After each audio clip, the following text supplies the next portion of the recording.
Selamat petang, salam sejahtera.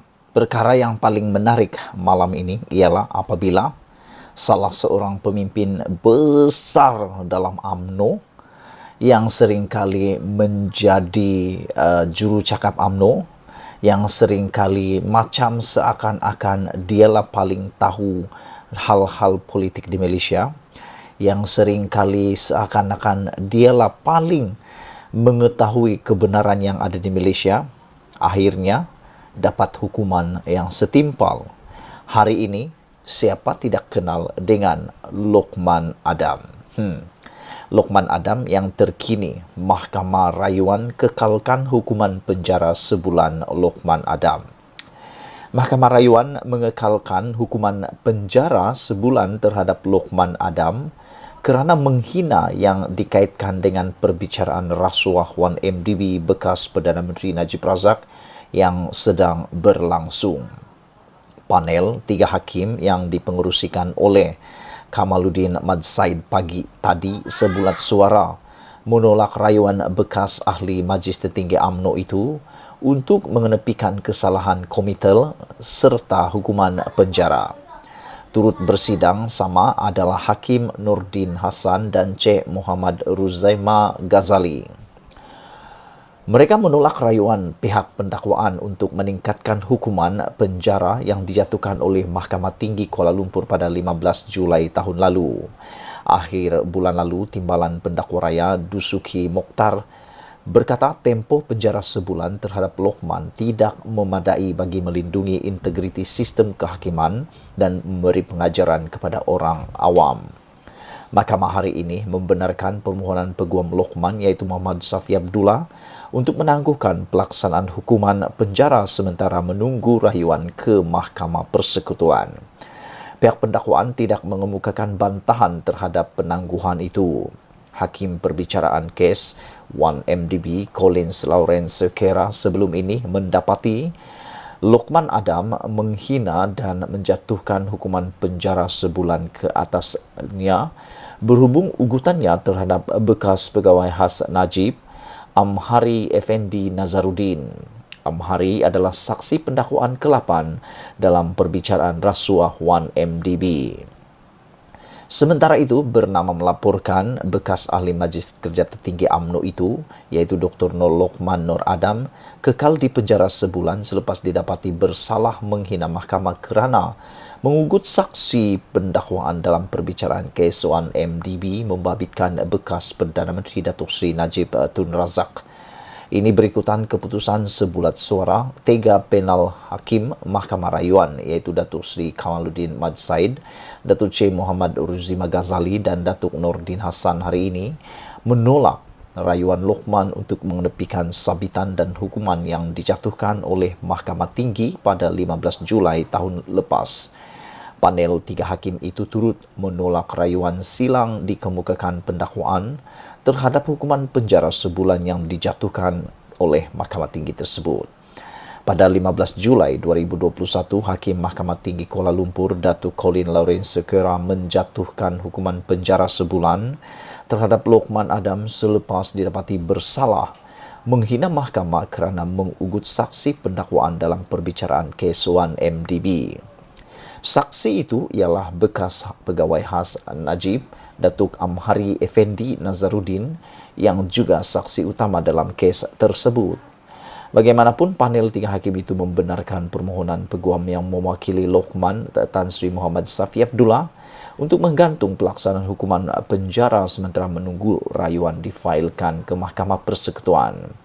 Hakim C. Muhammad Ruzaima yang membacakan keputusan hari ini berkata, fakta berhubung perlakuan yang membawa kepada tindakan yang diambil terhadap perayu iaitu Lokman tidak dipertikaikan kerana ia berpunca daripada satu laporan polis yang dibuat perayu pada 3.24 petang 25 September 2019 dan satu kenyataan di media dibuat pada hari sama pukul 6.33 petang.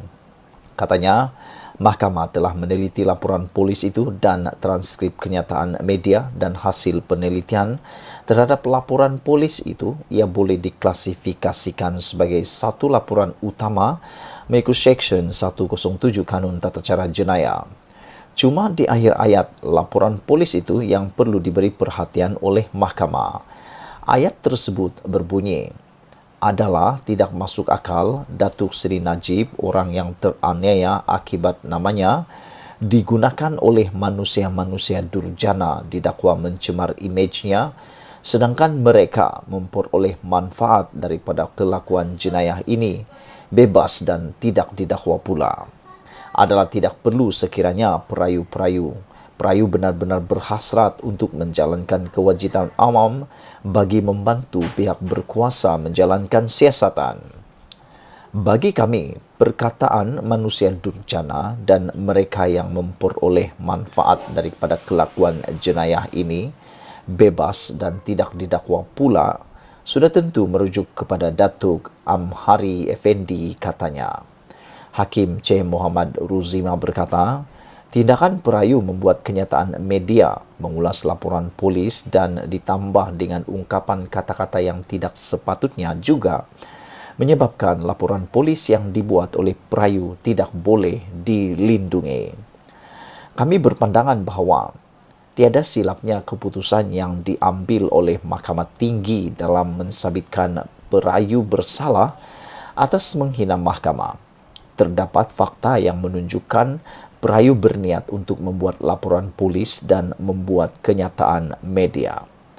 Mahkamah juga mendapati bahawa tiada silapnya keputusan dibuat oleh Mahkamah Tinggi apabila memutuskan perbuatan-perbuatan perayu telah mengganggu pentadbiran keadilan. Oleh itu, Mahkamah mendapati tiada merit dalam rayuan perayu, kata hakim itu. Berhubung rayuan silang pendakwaan, Hakim C. Muhammad Ruzima berkata, tiada alasan munasabah untuk mahkamah mengganggu hukuman penjara yang dijatuhkan oleh Hakim Mahkamah Tinggi. Hakim itu telah membuat pertimbangan berhubung kesalahan yang dilakukan, seriusnya kesalahan itu dan kepentingan awam semasa membuat keputusan. Oleh itu, hukuman penjara yang dijatuhkan terhadap perayu adalah wajar dan munasabah. Rayuan pendakwaan ditolak, kata hakim berkenaan. Pada prosiding hari ini, pendakwaan dikenalikan Timbalan Pendakwa Raya Datuk Muhammad Dusuki Mokhtar.